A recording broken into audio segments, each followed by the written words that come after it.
début de semaine à tous et à toutes, les titres du journal. Clôture ce lundi 29 janvier 2018 du 30e sommet des chefs d'État de l'Union africaine à Addis Abeba. Une rencontre qui a porté essentiellement sur les réformes pour l'autofinancement du continent. Le dimanche 28 janvier, à l'ouverture, le président sortant de l'organisation panafricaine Alpha Condé a interpellé l'ONU sur la présence de casques bleus sans résultat sur le continent africain. Le Guinéen Alpha Condé a donc passé le relais au Rwandais Paul Kagame à la tête de cette organisation panafricaine. Et puis les FARDC dénoncent la collaboration qui existe entre certains chefs communautaires locaux au Nord Kivu et les groupes armés. Pour les responsables militaires à Kibirizi, ces appuis aux groupes armés se justifient par le souci de règlement de compte entre les communautés, d'autant plus que les Houndé et Kabo soutiennent les Mai Mai et les Hutus appuient les miliciens Nyatura. Cette situation occasionne de meurtres et kidnappings dans cette partie de la RDC. Enfin sport, le derby quinois avec club des Sampé du dimanche 28 janvier s'est soldé par un nul de 0 but partout. Conséquence, le Desampé reste en tête du classement de la Vodacom Ligue 1 suivi de l'ASV Club. Et pourtant, le match a été pressenti comme celui qui bousculerait le classement provisoire. Les chefs d'État africains se sont réunis à Addis Abeba pour le 30e sommet de l'Union africaine qui a pris fin ce lundi 29 janvier. Les réformes pour l'autofinancement étaient au cœur des débats. Le président guinéen Alpha Condé, président en exercice de l'Union africaine qui vient de passer le relais à son homologue rwandais Paul Kagame, a directement interpellé le dimanche 28 janvier le secrétaire général de l'ONU présent à Addis Abeba. Pour le président sortant de l'organisation panafricaine, au-delà du soutien aux casques bleus, ces derniers n'ont pas eu un rôle efficient. Aucun résultat en RDC depuis des années où ils sont plus de 20 000. Les solutions de l'Afrique doivent désormais venir du continent, a déclaré Alpha Condé, pour qui seuls les Africains patriotes avec amour de leur pays peuvent se battre et mourir pour la défense de leur patrie, et non les Bangladesh et les Indonésiens. Alpha Condé milite pour que les opérations sur le continent soient effectuées, même si c'est sous la bannière de l'ONU par des soldats africains, à l'instar du G5 Sahel. D'où la remise en cause du rôle de la MONUSCO qui n'a éradiqué aucun groupe à l'est de la RDC, fait par le président Joseph Kabila Kabange le 26 janvier dernier, vaut son pesant d'or. Le chef de l'État congolais avait même regretté qu'il ait fallu que des terroristes décapitent des experts de l'ONU pour qu'elle ouvre les yeux sur les récents drames du Kasaï. La session extraordinaire de la Chambre haute du Parlement s'est clôturée le samedi 27 janvier 2018. Une session ouverte depuis le 2 janvier de l'année en cours à la demande du président de la République, Joseph Kabila Kabange. Au cours de cette session, les sénateurs ont examiné et adopté le projet de loi portant révision de la loi du 11 juillet 2002 relatif au code minier.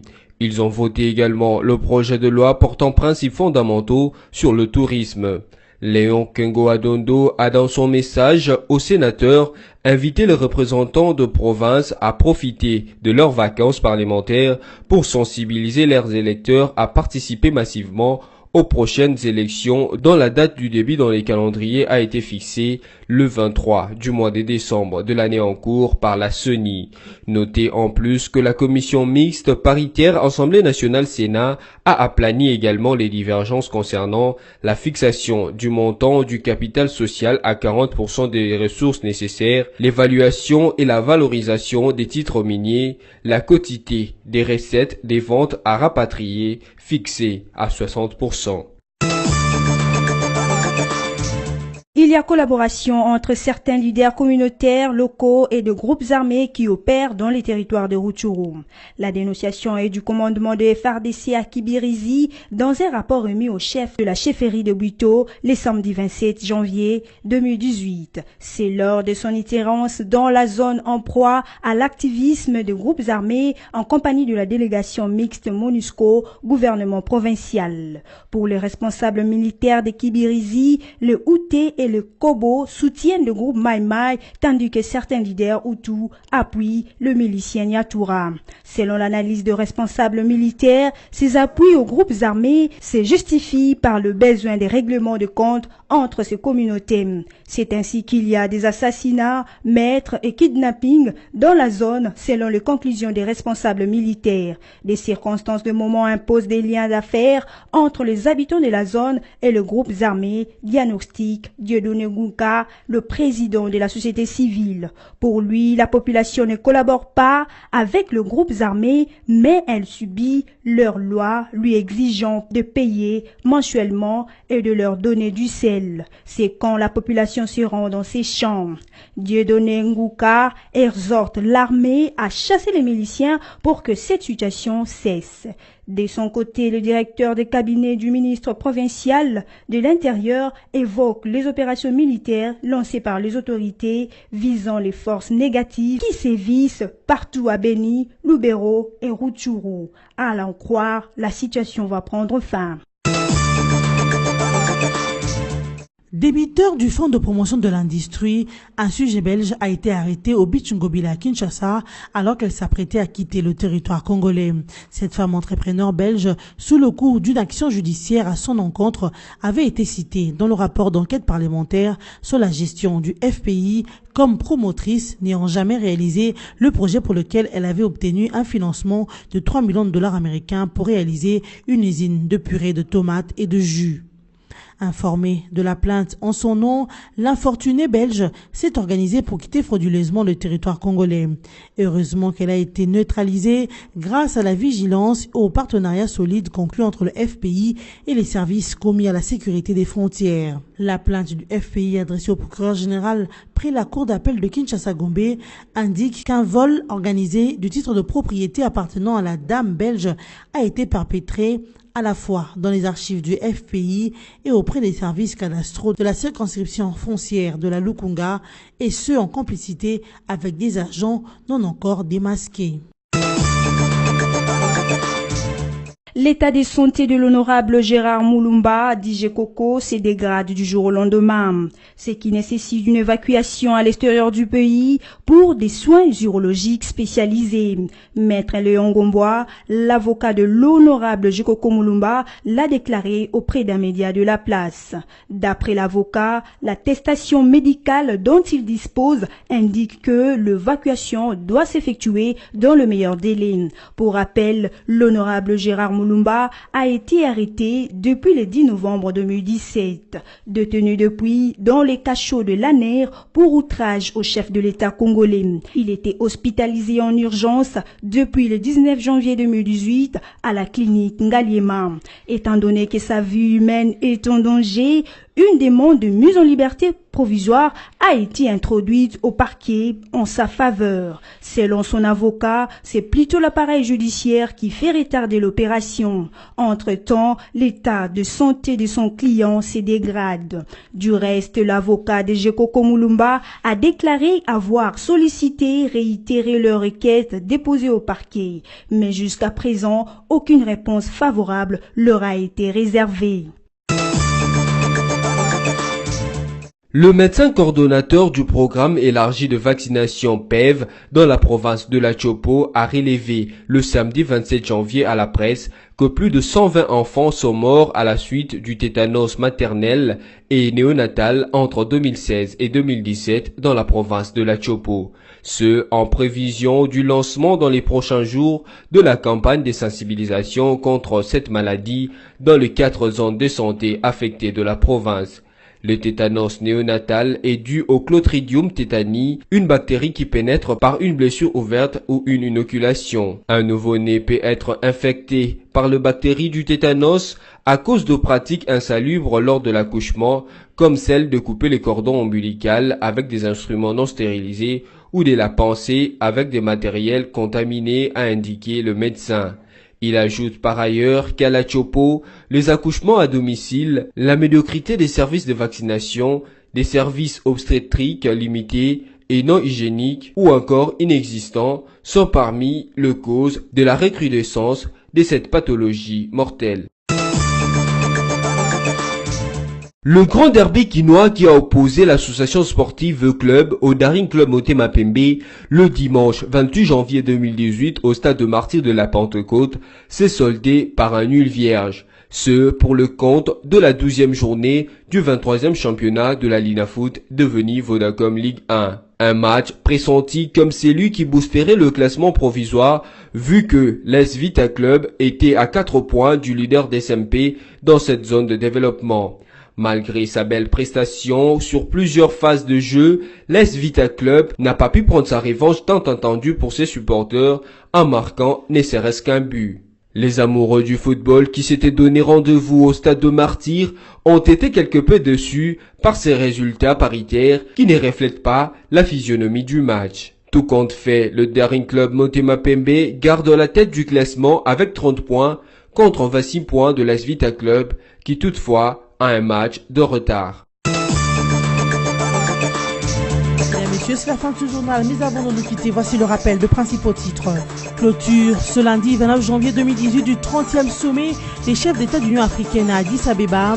Une rencontre qui a porté essentiellement sur les réformes pour l'autofinancement du continent. Le dimanche 28 janvier, à l'ouverture, le président sortant de l'organisation panafricaine Alpha Condé a interpellé l'ONU sur la présence de casques bleus sans résultat sur le continent africain.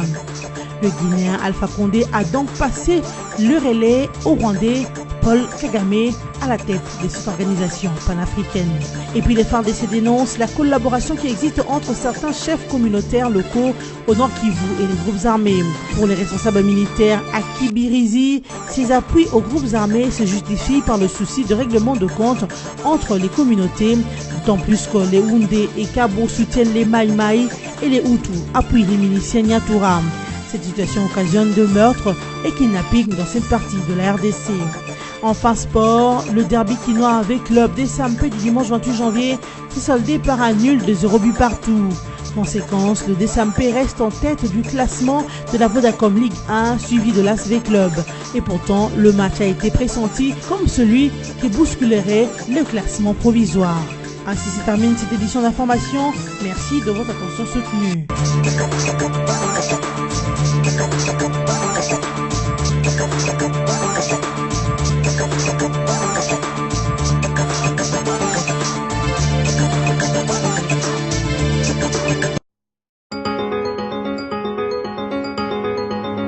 Mesdames, Messieurs, bienvenue à la lecture de journaux parus ce lundi 29 janvier 2018 que nous ouvrons avec Congo Virtuel qui titre « Joseph Kabila rend le silence et fait son déballage ». Plus de 5 ans après sa toute dernière conférence de presse, Joseph Kabila Kabange est allé à la rencontre de la presse ce vendredi 26 janvier 2018 dans un contexte sociopolitique plus qu'électrique. Pendant plus de 2h30, le chef de l'État a abordé à sa propre initiative tous les aspects sans exclusif de cette situation. Un exercice qui est aussi tombé à une date plutôt symbolique, c'est en effet un certain 26 janvier 2001 que Joseph Kabila a prêté son premier serment pour présider aux destinées de la RDC après l'assassinat, 10 jours seulement plus tôt, de son père et président de la République, Laurent Désiré Kabila. Enfin, un exercice auquel le chef de l'État a lui-même assigné un certain nombre d'objectifs cadrant avec le contexte du moment, à savoir clarifier la situation, informer l'opinion, apporter des correctifs et rassurer la population.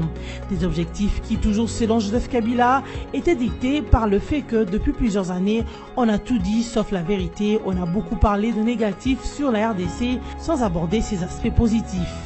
Sur le plan sécuritaire, Joseph Kabila pense que 2 provinces seulement sur 26 représentant 5 à 6 territoires sur les 145 que compte le pays sont actuellement affectés par les activités des groupes armés et terroristes, notamment dans les 2 Kivu et une partie du Tanganyika. Le chef de l'État a fait remarquer que la communauté internationale est toujours en retard pour intervenir, que ce soit au Nord Kivu qu'au Kasaï.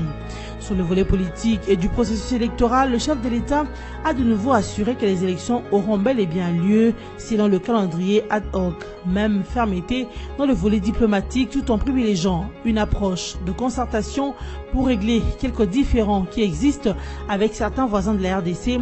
Joseph Kabila a refusé le diktat de quelques partenaires extérieurs qui cherchent à imposer imposer à la RDC ce qu'elle doit faire, comment elle doit le faire et quand. Quant au volet socio-économique et de développement, le président de la République a constaté que les indicateurs macroéconomiques s'améliorent et promet qu'avec les différentes réformes en cours, ces améliorations se ressentiront dans le vécu quotidien des Congolais. Et en conclusion, il a réitéré ses assurances quant à la tenue des élections en soulignant qu'elles le seront par la volonté des Congolais et non sous l'influence d'un homme, d'un pays ou d'un groupe de pays. Poursuivant cette revue avec Forum des As qui écrit à sa une, tordant le cou à la polémique ambiante et renvoyant ses détracteurs à la Constitution, Joseph Kabila en est sur la bonne voie. Sur le front du processus électoral, le président Kabila a recouru à cette métaphore puisée dans le lexique du transport ferroviaire. On est sur le rail, manière pour le raïs de rassurer l'opinion nationale. Les Congolais gardent leur calme, le Congo est sur une bonne voie, celle de l'organisation des élections. Et le chef de l'État de rendre opportunément coup pour coup à ses détracteurs internes. Notre objectif d'organiser les scrutins rencontre comme en 2006 et 2011 la résistance farouche d'une frange de l'opposition de ce qu'on appelle société civile et de la part d'un homme de Dieu. Pas besoin d'être clergé en exégèse pour savoir à qui le président fait allusion, puisqu'il enfonce lui-même le clou. De notre côté, il y a des options claires déjà levées, une feuille de route claire avant de poser la question et d'y répondre. Qu'est-ce qu'on nous propose? Un saut dans l'inconnu sans base juridique. Si Joseph Kabila confesse, non sans une pointe d'humeur, que la porte est ouverte aux savants qui ont des idées pour améliorer le processus électoral en cours, c'est pour juste marquer la ligne rouge à ne pas franchir. Essayer de dérailler ce processus avec des propositions farfelues et inadmissibles, martèle le numéro 1 congolais. RDC, un sujet belge débiteur de 3 millions de dollars du FPI arrêté au Beach Ngobila, écrit le site zoomeko.net. Un sujet belge débiteur du fonds de promotion de l'industrie a été arrêté au Beach Ngobila le 24 janvier 2018 à Kinshasa alors qu'elle s'apprêtait à quitter le territoire congolais. D'après une source crédible, cette femme entrepreneur non autrement identifiée sous le coup d'une action judiciaire à son encontre avait été citée dans le rapport d'enquête parlementaire sur la gestion du FPI comme promotrice n'ayant jamais réalisé le projet pour lequel elle avait obtenu un financement de l'ordre de 3 millions de dollars américains pour réaliser une usine de purée de tomates et de jus. Ayant été informé par des réseaux politiques puissants, ses protecteurs, qu'une plainte en son nom avait été déposée auprès des instances judiciaires par le FPI, l'infortuné s'est organisé pour quitter frauduleusement le territoire congolais. Grâce à la vigilance et au partenariat solide conclu entre le FPI et les services communs à la sécurité des frontières, elle a été neutralisée alors qu'elle tentait de fuir le pays. Bouclons cette revue de presse avec l'agence congolaise de presse qui titre « Sénat, clôture de la session extraordinaire de janvier 2018 ». Le président du Sénat, Léon Kengo-Addo, doit procéder samedi au Palais du Peuple à la clôture de la session extraordinaire de la Chambre haute du Parlement, ouverte le 2 janvier 2018 à la demande du président de la République, Joseph Kabila Kabange. Cette session a examiné et adopté le projet de loi portant révision de la loi du 11 juillet 2002 relatif au code minier. Le Sénat a voté également au cours de cette même session le projet de loi portant principes fondamentaux sur le tourisme. Dans son message aux sénateurs, le président du Sénat a invité les représentants des provinces à saisir leurs vacances parlementaires pour sensibiliser leurs électeurs à participer massivement aux prochaines élections dont le calendrier a été fixé au mois de décembre 2018 par la CENI. Mesdames et messieurs, c'est par ici s'achève cette revue de presse. Merci de l'avoir suivi.